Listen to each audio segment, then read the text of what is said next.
The New York Knicks Media Day is behind us. We go right to our friend Ian Begley from ESPN New York. Beggs, let's start with the bad story. What's the latest on Derrick Rose? Well, the LAPD is investigating a criminal complaint involving Rose, and he's also facing a civil trial. It's scheduled to start October 4th. The civil suit alleges sexual assault. So he has some significant issues off the court that he says are not distracting him from training camp and from what's going on here with the Knicks. He says he's got a great legal team in place that's been helpful in allowing him to focus on basketball. But nonetheless, if this thing goes to trial, he could miss preseason games and practices while attending that trial in Los Angeles.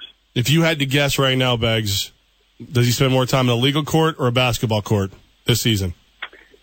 If I was guessing, I would think that they would settle before they went to trial. But, hey, I'm surprised it hasn't happened to this point. So maybe they're past that point, and maybe at least during the preseason he spends more time in the courthouse than the basketball court. Is there potential that the NBA could step in and possibly suspend him for something off the court?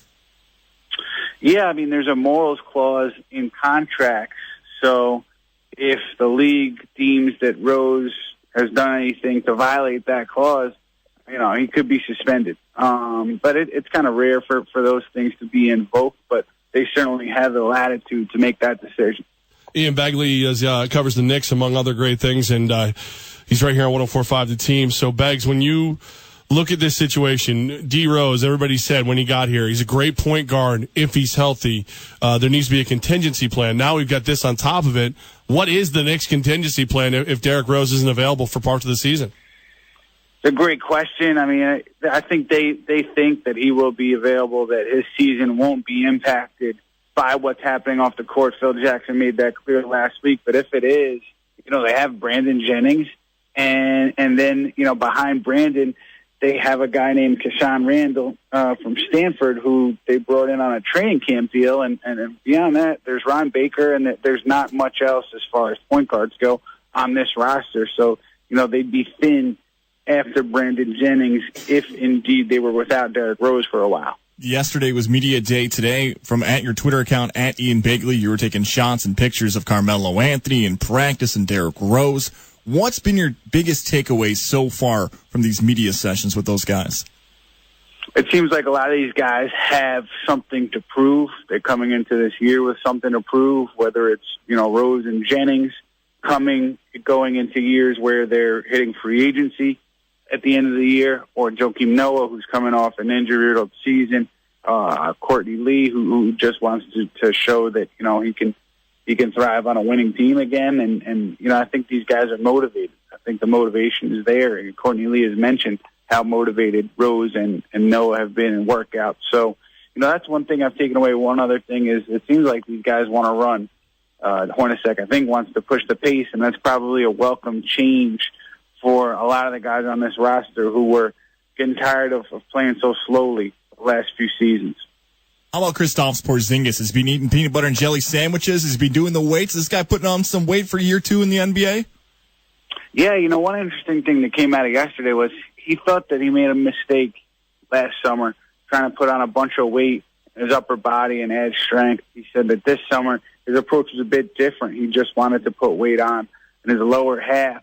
And he says that gives him, you know, strength to anchor his position in the post and also to move well laterally on defense. And he also strengthened his core as opposed to just focusing on his upper body, which he thinks may have slowed him down a little bit over the course of last season. Ian Begley of ESPN New York. He covers the Knicks. So you're here on 104.5 The Team. So, Beggs, here's the question that we're asking for every single sporting event, whether it be Pop Warner or the NBA. Will the Knicks all stand for the anthem? Unclear at this point. Carmelo said he hasn't even really thought about it.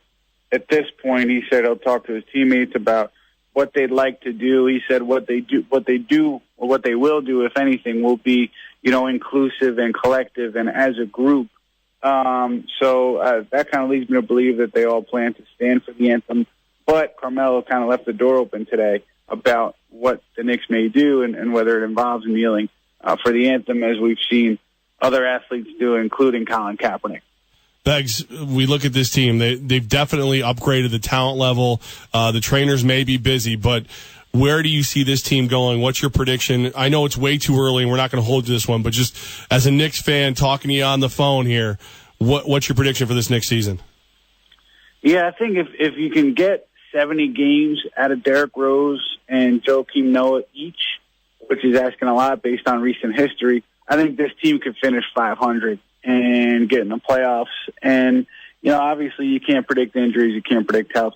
But I think if they can get to that benchmark with those two guys, that'll take them a long way towards finishing at or near 500 and being in that playoff race at the end of the regular season. How about the style of play? Jeff Hornacek's talked about this team wanting to run more the last 3 seasons. They've been bottom of the league in fast breaks. Are we going to see an up-tempo Knicks team this year?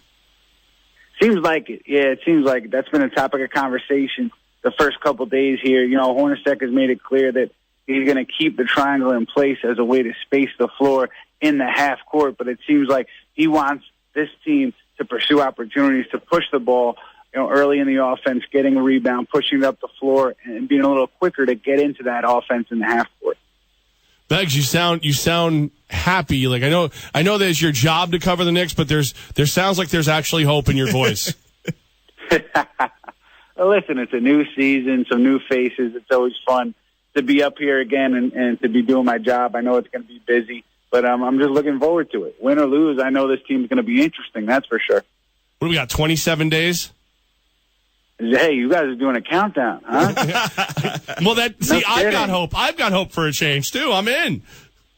I like it. Ian Begley, ESPN New York, man. You are the man when it comes to Knicks basketball. We appreciate your time, brother.